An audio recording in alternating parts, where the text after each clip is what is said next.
Since this is a long list of multiple people in my family that have suffered from bipolar, I'm going to show the first person and tell you a little bit of her story. She's no longer with us. This is my, let's see if I can make myself so small on here so you guys can all see this. Let's see. This was my Nanny Mitzi right here. You can see her on the bottom. You can see her probably up here now. Right above, right there. And then I'll take myself off of here for now so you can see her a sec. Okay, then, okay, here's the rest of her story. She had really bad bipolar. She was from a generation you didn't believe in, and she didn't believe in taking any medication for it. So, as much as loving and not, she could be to all of us, there also could be a mean, nasty, just really moody person and hard to be around type of person. Or she could have these really very high manic episodes where she'd be high up here, so with her was always a roller coaster being around her. So every time you talk with her on the phone, you'd have to call her about something or go over to her place to see her. This is when she lived in Colorado. She moved, let's see, 2000, and she went with my aunt. That all led to that too. Sometimes you go over there. It would be as much as I loved her, and I would sometimes look forward to going over there and seeing her. So did my mom and my dad.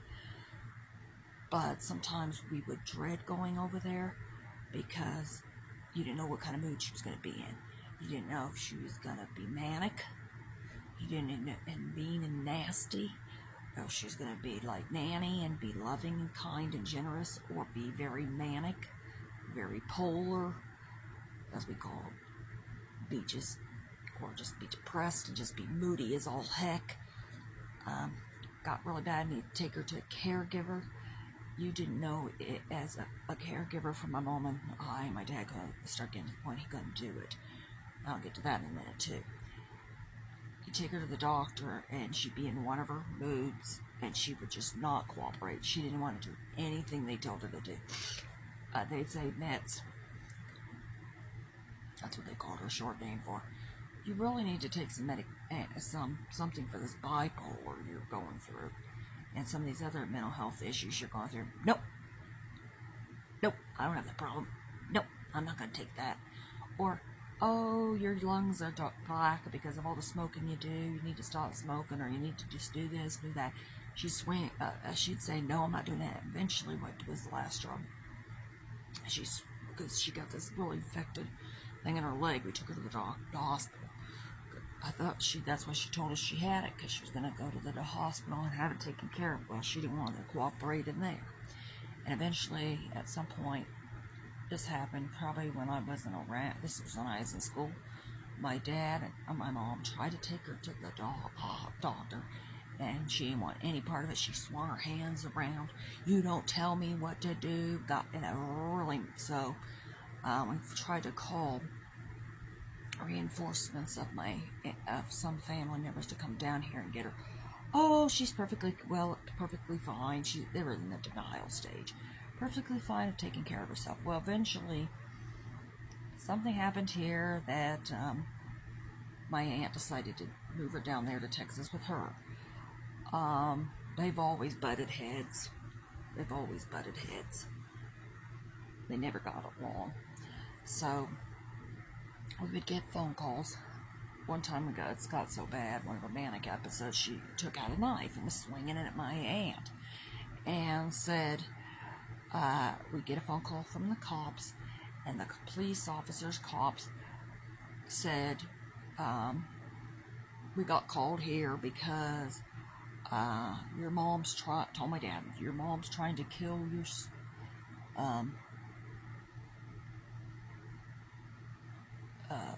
your sister, her daughter.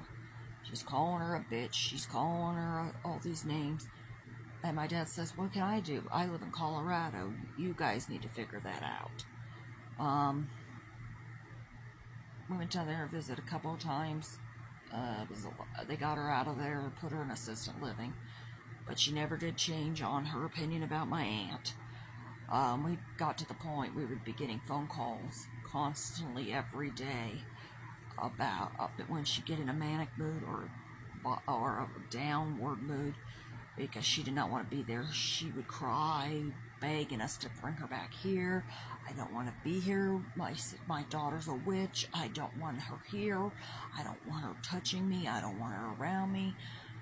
My other 3 granddaughters down here are stuck-up snobs. They're snotty. They ignore me.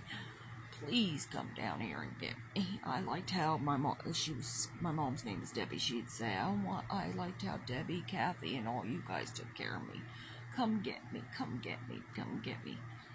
But we couldn't. We knew we couldn't do it because we had other people. We had other things on our hands, and I'll tell you about that too when we get to that story. So, this is one person why you need to, people, this is for Bipolar Mental Illness Awareness Month. I'm telling you, you need to go get help. When you have suffered from bipolar disorder, you're very manic, you're very moody, polar, like we call it, and you're out of control and sometimes can be dangerous. So it's important that you please call somebody and get some help. So this is the first family bipolar story. I have 3 more people in my family that have it that I want to tell stories about. So yes, she was one of the very first persons, one of the people in my life that caused me a lot of trauma, and that's why I have mental health issues. Which after we go through everybody that's caused all my trauma and mental health issues leading to I'll tell my story last.